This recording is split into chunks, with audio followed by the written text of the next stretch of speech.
ছোটবেলা থেকেই বইমেলা আমার কাছে একটা আলাদা ইমোশনের কাজ করে। শুধু আমি বলে না, প্রত্যেকটা বাঙালি, অবাঙালি সবার ক্ষেত্রে বইমেলা একটা আলাদা ইমোশন কাজ করে। ছোটবেলা থেকে আমরা যখন বইমেলাতে যাই, তখন থেকে বইয়ের প্রতি একটা আলাদা ভালোবাসা সবার তৈরি হয়।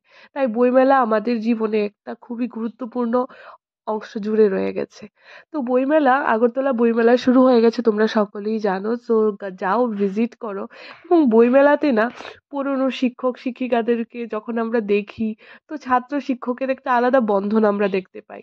তাছাড়া বইমেলাতে গেলে বিভিন্ন রাইটারের বই পড়ার একটা সুবর্ণ সুযোগ আমাদের কাছে চলে আসে। তাছাড়া বন্ধু বান্ধবদের আড্ডা, চা খেতে খেতে বিভিন্ন বই নিয়ে গল্প করা, এটা একটা আলাদাই অনুভূতি।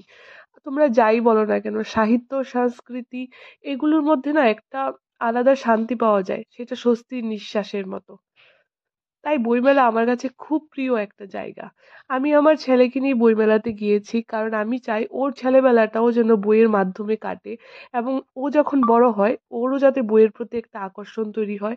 এবং আমি যেমন এখনো বইমেলাতে ছুটে যাই, ও যেন বড় হয়ে বইমেলাতে এভাবেই ছুটে যায়। তাই কচিকাঁচাদের আজকালকে ফোনের যুগে, মোবাইলের যুগে, যেখানে ইন্টারনেট নিয়ে সবাই ব্যস্ত, বাচ্চাদেরকে বইয়ের প্রতি আকর্ষণ করা, তৈরি করা, এটা খুবই ইম্পর্ট্যান্ট। তাই বইমেলাতে প্রত্যেকে যার যার বাচ্চাদেরকে নিয়ে যাওয়া খুব দরকার, এবং কিছু বই কিনে দেওয়া দরকার।